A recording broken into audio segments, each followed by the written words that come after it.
Good morning, Year 2, and welcome to Chapter 4 of our book, The Hodgeheg by Dick King-Smith. So today, guys, we're going to be reading Chapter 4 together, and you should be able to find a copy of the chapter that I've downloaded on the Dojo site for you. Okay, let's start. Chapter 4. Do you suppose he'll be all right? Said Ma anxiously. It was dawn, and they were about to retire for the day. The children were already asleep in a thick bed of fallen leaves. I should hope so, said Pa. Hodgeheg, indeed. His brains are scrambled.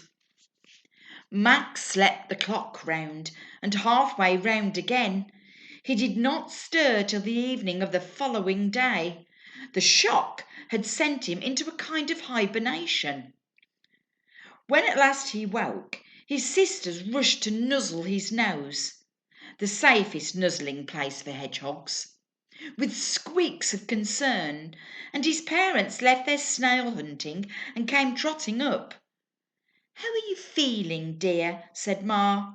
Max considered this. His headache was almost gone, and he was thinking straight, but his speech, he found, would still not behave properly. "I'm a bit bitter, thanks," he said. "You had a nasty knock," said Pa. "You need rest," said Ma. "Why not get back into bed? We'll bring you some nice slugs." I don't want to bed in to get," said Max. "I feel quite wide awake. In fact, I feel like walking for a go." Pa took a moment to work this one out. Then he said firmly, "You're not going anywhere, son. Do you hear me? You stay home in the garden for a while.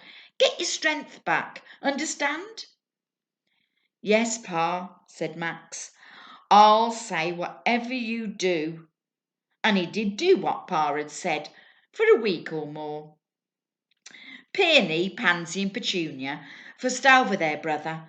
They bought him the fattest, slimiest slugs they could find, and encouraged him to play their favourite game, hide and seek. However, this didn't work. When they hid, Max forgot to go and look for them, and when it was his turn, he forgot to go and hide. So busy was he thinking about the business of road crossing. The girls would count to 30 with their eyes shut, but when they opened them, Max would still be sitting there thinking. Striped bits were no good. He didn't intend trying that again, but maybe, he thought, there were other methods. His determination to find out was increased when Pa came back early one morning from a visit to the park with more bad news. Max overheard him telling Ma. "Another one gone," Pa said. "Not a relation," said Ma fearfully. "No," said Pa. "Chap from number 9A just up the road. Didn't know him well, you understand, but he always seemed a decent sort of hog. He was crossing just in front of me not 10 minutes ago. Misjudged it. Motorbike got him. Leaves a wife and 6 little kids." That evening Max waited until he was sure that Pa was out of the way. In the garden of number 5B, the people in 5A always put out bread and milk for Max's family, but the people in 5B often provided something much better for their hedgehogs, tinned dog food. Every evening Pa crept through the dividing hedge to see if he could nick a saucerful of munchy meat before his neighbour woke from the day's sleep. "Ma," said Max, "I'm walking for a go." Ma was quick at translating by now. "Did Pa say you could go?" she said. "No," said Max, "but he couldn't say I didn't." And before Ma could do anything, he trotted off along the garden path. "Oh, Max," called Ma, "are you sure you'll be all right?" "Yes, of course," said Max. "I'll be quite KO." Once outside the garden gate, he turned left and set up the road in the opposite direction to his previous effort. By now he was used to the noise and the brightness, and confident that he was safe from traffic as long as he did not step down into the road. When a human passed, he stood still. The creatures did not notice you, he found, if you did not move. He trotted on past the garden of number 9A, with its widow and 6 kids, until the row of houses ended and a high factory wall began. So high they were not able to read the notice on it beside the factory entrance. Max speed 5 mph, it said.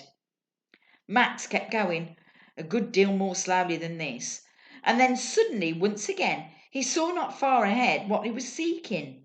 Again there were people crossing the street. This time they did not go in ones and twos at random, but waited all together, and then, at some signal he supposed, crossed at the same time. Max drew nearer until he could hear at intervals a high, rapid beep, beep, beeping noise, at the sound of which the traffic stopped and the people walked over in safety. Creeping closer still, tight up against the wall, he finally reached the crossing place, and now he could see this new magic method.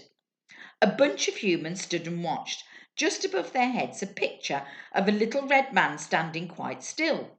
The people stood quite still. Then suddenly the little red man disappeared, and underneath him there was a picture of a little green man walking, swinging his arms. The people walked swinging their arms, while the high, rapid peep, peep, peeping noise warned the traffic not to move. Max sat and watched for quite a long time, fascinated by the red man and the green man. He rather wished they could have been a red hedgehog and a green hedgehog, but that was not really important. As long as hedgehogs could cross here safely, that was all he had to prove, and the sooner the better. He edged forward until he was just behind the waiting humans and watched tensely for the little green man to walk. And there we come to the end of chapter 4 of The Hodgeheg by Dick King-Smith. So today, guys, and for tomorrow, you will find some questions about chapter 4 and some different activities for you to complete. So have a great day and we'll see you soon. Take care. Bye.